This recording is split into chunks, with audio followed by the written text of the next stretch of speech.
Soma's baking and cooking থেকে সোমা বলছি। আজ আপনাদের সাথে শেয়ার করছি আলু, পটল এবং ডিম দিয়ে একটা তরকারি, কিন্তু গতানুগতিক একই মশলা ব্যবহার না করে একটু অন্যরকম মশলা ব্যবহার করে করেছি। হাতে সময় না থাকলে এরকম কিন্তু একসাথে ডিম এবং সবজি দিয়ে কিন্তু দারুণ লাগে খেতে। চলুন তাহলে ভিডিওটা দেখতে থাকি। এখানে 4টে ডিম নিয়েছি সেদ্ধ করে, আর 5-6টা মতো পটল যেরকম করে ডালনার মতো কাটে সেইভাবে কেটে নিয়েছি। ডিমটাকে একটুখানি কাঁটা চামচ দিয়ে একটু প্রিক করে নিচ্ছি, যাতে নুন মশলাটা ভেতরে ঢোকে ঠিক মতো। হাতে খুব একটা সময় না থাকলে এইভাবে কিন্তু ডিম আর পটল দিয়ে একসাথে অন্যরকম মশলার একটু ব্যবহার করে, মানে একঘেয়ে গতানুগতিক মশলার থেকে একটু অন্যরকম মশলা ব্যবহার করে দারুণ সুস্বাদু একটা রেসিপি হয়ে যায়। আলাদা করে তরকারিও করতে হলো না, আলাদা করে ডিমের ঝোল করতে হলো না, একই সাথে হয়ে যাবে। পটলটার মধ্যেও একসাথে একটুখানি নুন হলুদ মাখিয়ে নিচ্ছি। ডিমে একটু হলুদ দিয়ে দিলাম, পটলেও একটু হলুদ দিয়ে দিলাম।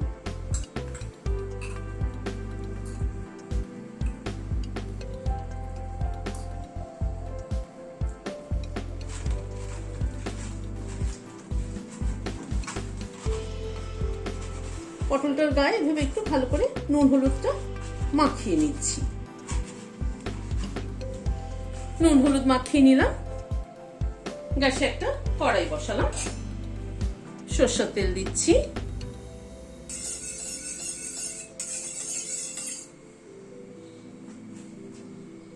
তেলটা গরম হওয়ার পরে ডিমগুলো ছেড়ে দিচ্ছি।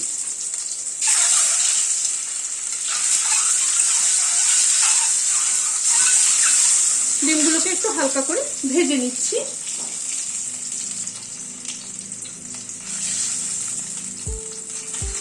ডিমটাকে একটু হালকা করে ভেজে তুলে নিলাম।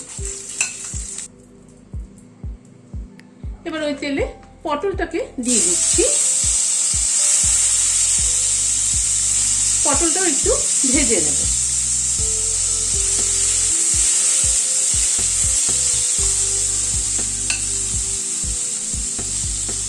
পটলটাকে একটু লাল করে ভেজে নেব। গ্যাসের ফ্লেমটাকে মিডিয়ামে রেখে পটলটাকে একটু লাল করে ভেজে নিচ্ছি।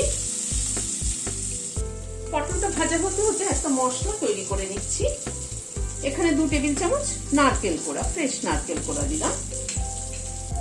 1 চামচ পোস্ত দিলাম। 1 চামচ লাল সর্ষে দিলাম। 1 চামচ কালো সর্ষে দিলাম। 2টো কাঁচা লঙ্কা দিয়ে দিলাম। সামান্য একটু নুন দিলাম। অল্প একটু জল দিয়ে এটা একটা পেস্ট তৈরি করে নিচ্ছি। পটলটাকে 3-4 মিনিট সময় ধরে লাল করে ভেজে নিলাম। পটলের তরকারির কিন্তু পটল যদি ভালো করে না ভাজা হয় ভালো লাগে না, দেখবেন খেতে। পটলটাকে তুলে নিচ্ছি। কড়াইতে আরেকটু তেল অ্যাড করছি।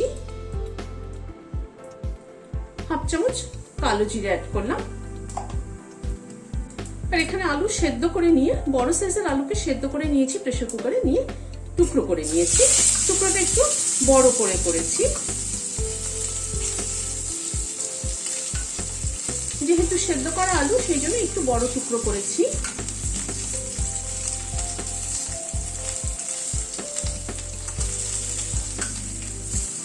আলুটাকে একটুখানি ভেজে নিচ্ছি আগে। আলুটাকে একটু লাল করে ভেজে নিলাম।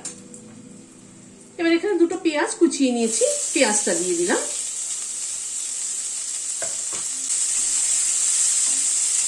পেঁয়াজটাকে দিয়ে পেঁয়াজটাকে আবার একটু ভেজে নিচ্ছি। গ্যাসের ফ্লেমটাকে মিডিয়ামে রেখে পেঁয়াজটাকে ভেজে নিচ্ছি।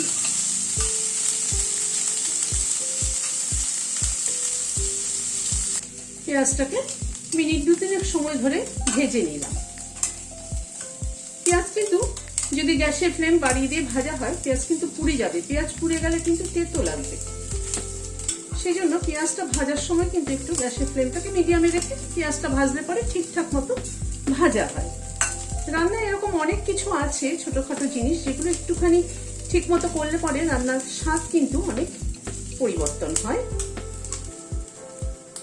এবারে মশলা পেস্ট যেটা করেছি সেটা দিয়ে দিচ্ছি। গ্রাইন্ডিং জারটার মধ্যে একটু জল দিয়ে দিচ্ছি।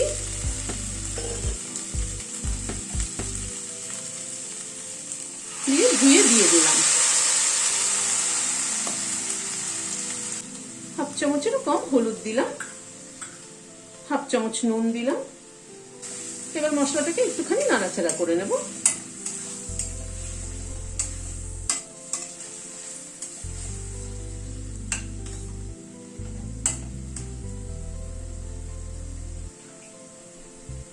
নারকেল সর্ষে পোস্তর মশলা তো, সেই জন্য খুব একটা কিন্তু কষানোর দরকার নেই। হালকা একটুখানি নাড়াচাড়া করে নিয়ে জল দিয়ে দেবো।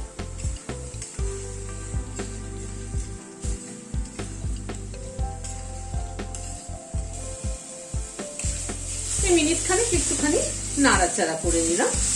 এবার জল দিয়ে দিচ্ছি, গরম জল অ্যাড করে দিচ্ছি।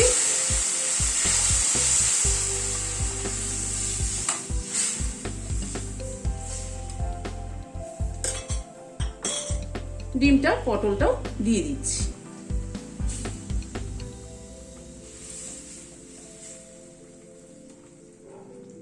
ঝোলটা একটুখানি ফুটে উঠুক।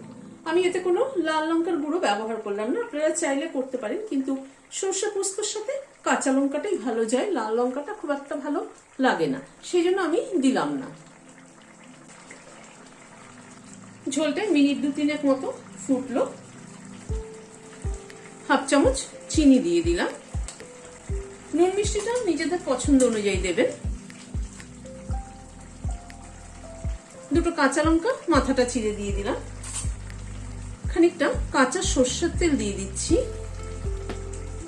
এই কাঁচা সর্ষের তেলটা দেওয়াটা কিন্তু খুব ইম্পর্টেন্ট। আর খানিকটা ধনেপাতা কুচি ছড়িয়ে দিলাম। আমার কাছে আজকে ধনেপাতা খুব একটা নেই, অল্প একটু ছিল, সেটাই দিয়ে দিলাম।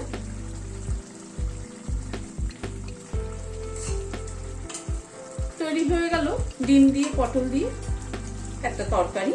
নতুন ধরনের মশলা ব্যবহার করে, একঘেয়েমি পেঁয়াজ আদা রসুন থেকে অন্যরকম একটু মশলা ব্যবহার করে ডিম পটল দিয়ে একটা তরকারি, যেটা গরম গরম ভাতের সাথে কিন্তু দারুণ লাগবে।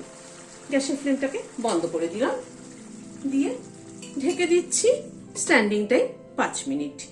ধনেপাতা, কাঁচা লঙ্কা, কাঁচা তেল সব ফ্লেভারগুলো অ্যাড হওয়ার জন্য। গরম গরম ভাতের সাথে এরকম একটা সবজি হলে কিন্তু দারুণ জমে যায়। আপনাদের কেমন লাগলো আমাকে কমেন্ট বক্সে জানাবেন। যদি ভালো লাগে তাহলে একটা লাইক এবং সাবস্ক্রাইব করার অনুরোধ রইল। আজ তাহলে এখানে শেষ করছি। নমস্কার।